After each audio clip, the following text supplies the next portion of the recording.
Hey guys, today I'm going to be reacting to creepy short story animations. Let's just get I met the guy who ate human flesh. This happened when I was in college. I was 20 at the time, studying for an upcoming exam in biology. That is, until my roommate busted in my room. She wasn't yelling, but I could see she was drunk by her excitement. I rolled my eyes and sighed. I completely lost focus now. But it was okay. I'd kind of gotten used to her behavior. She was a party girl while I was, well, a nerd. I tried to get back on my reading tracks again, but she patted me on the back and drunkenly giggled before speaking. Come on, Jasmine. Come on, Jasmine. Every time I see you, you're always reading a book. I sighed before speaking. And every time I see you, you smell of alcohol and vomit. She frowned at me. She frowned at me. How about this? I'll be quiet all week if you come to this party tomorrow at 8. I wanted to say no. Then I thought about it. I mean, I do always work really hard. Besides, she won't barge in like this for the whole week? What? Sounds too good, I thought to myself. So I nodded and continued to She read. was like, We got ready.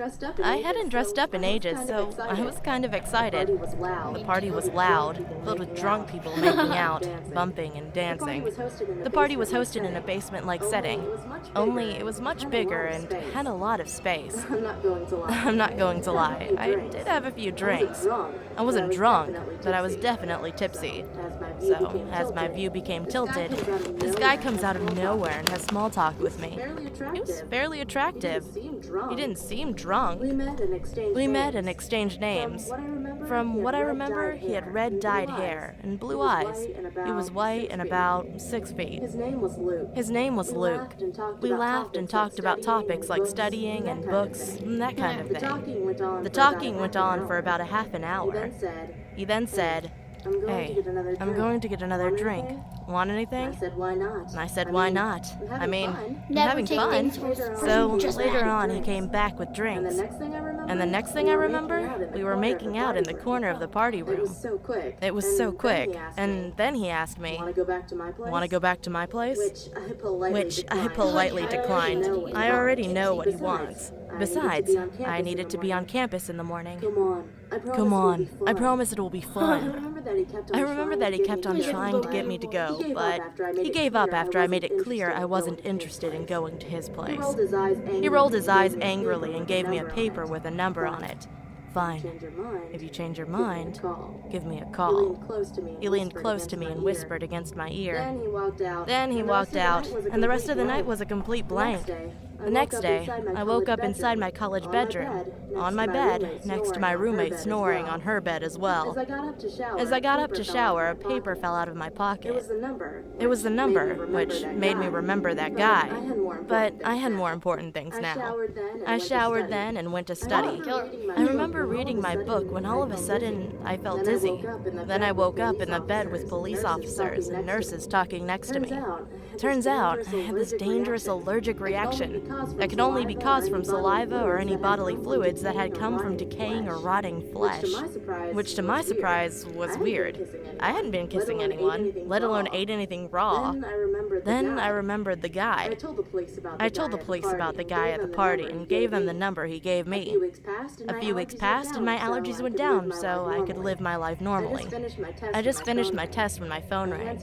I answered it and it was the police. Turns out the guy from the party had 2 dead, decaying women's bodies inside his apartment that he ate. They must have been there for months. My heart dropped. The thought that I made out with someone who ate human flesh. Or even worse, was what if I had agreed to come to his place? I may have been one of those bodies. you better move that. Ew. When I was in the 7th grade, I heard about astral projection for the first time and thought the idea seemed pretty cool. Who wouldn't want an out-of-body experience and travel around the world? Anyways, I've been attempting it for several months to no avail. I did doubt it wasn't real and eventually stopped attempting it. Then one day in January, I decided to hit the bed at around 7 p.m. to take a nap, and the next second I began to feel I was being pulled. out of my body as a strong vibration feeling overcame me, similar to that body feeling you get from a strong nicotine rush. I then was floating in my room and felt a presence right behind me, but didn't think much of it. It wasn't a good presence, more of a demonic one. Despite there being my family in the home awake, I didn't see anyone there, and only the light that illuminated the stairway was on. Everything also had a blue tint to it, and I could see clearly in the dark. I had to swim through the air to be able to move, and went through my door and swam my way downstairs. I decided to go up and through the ceiling, and then through the roof, and explore this new plane of existence. However, as I went through the ceiling, I saw this creature rushing towards the stairs, and it stopped as soon as I stopped moving to see it. I could only see the back of it from the right side of it since it was blocked by a wall, but it had yellow skin, pointy, elongated ears, a tail that's medium-sized, and it appeared to be as tall as I was at the time, 5'6". I stared at it for a few seconds, frozen in fear, and before I knew it, I was awake, back in my bed. I looked at my clock and several minutes had passed by. I don't know what to think of that, but it was an interesting experience. My invisible playmate. When I was 8 years old, I didn't have any friends. My mom wouldn't allow me to play outside with the other kids in our neighborhood. I was always alone. The only playmates I had were my cousins and my brother, but it took 3 hours and 25 minutes to get to their houses. One day, my mom let me play outside with the kids in our neighborhood for the first time because she was going somewhere, maybe to work or to run errands. I got my dolls and other toys and was excited to play with the kids outside. When I got there, no one wanted to play with me. The attempt was useless, but then someone approached me. He had puppy eyes and was cute. We quickly became playmates. Even though he was a boy, he would join me for tea parties with my dolls. He also invited me to play with him at his house. But I was confused because his house looked old and abandoned. Like it hadn't been cleaned up for almost 12 years. We decided to go play in his garden.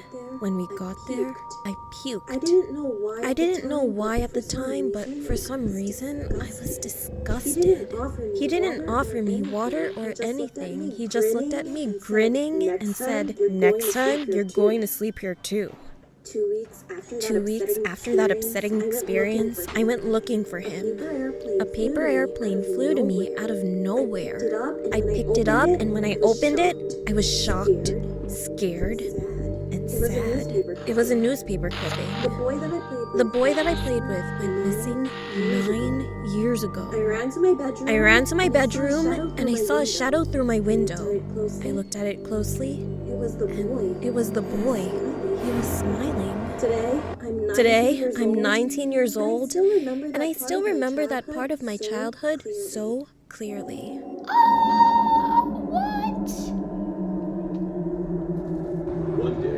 One day, when I was about 6 or 7 years old, my mom had gone to my older sister's recital in Georgia, and my dad was at work. He was a pilot for some airline. So she left me and my older brother, who was only 12 at the time, at the sitter's house, which was a few blocks away from my house. My sitter, who I'm gonna call Bev, was 19, and she was pretty much the best kind of sitter to a 6 to 7 year old boy could ask for. She'd let us play games and stay up watching TV, as long as we didn't bother her while she was on the phone with her boyfriend. We were watching TV, and we could hear something scratching the paneling on the side of the house. Naturally, we blew it off as a stray animal, so we continued watching TV. About 30 minutes to an hour later, Bev ran into the living room and locked the front door and shut the blinds. We were curious as to what she was doing. Me and my brother, being kids, got scared and started crying. Then Bev said everything would be okay. It was just a peeping Tom. So she took us upstairs, and we went to her parents' room with the Nintendo and some snacks. She said stay put and not to touch anything we didn't bring into the room. Not a minute later after she walked out of the room, we heard a loud crash and glass shattering in the room below us. The sicko had thrown a brick from the walkway through the guest bedroom window and Thank you guys so much for watching that video. I got the video inspiration from dangmattsmith. You should go check out his channel because all the cool kids are doing it. So yeah, I'll have his thing in the description. But yeah, so all those videos were from Wansee Entertainment.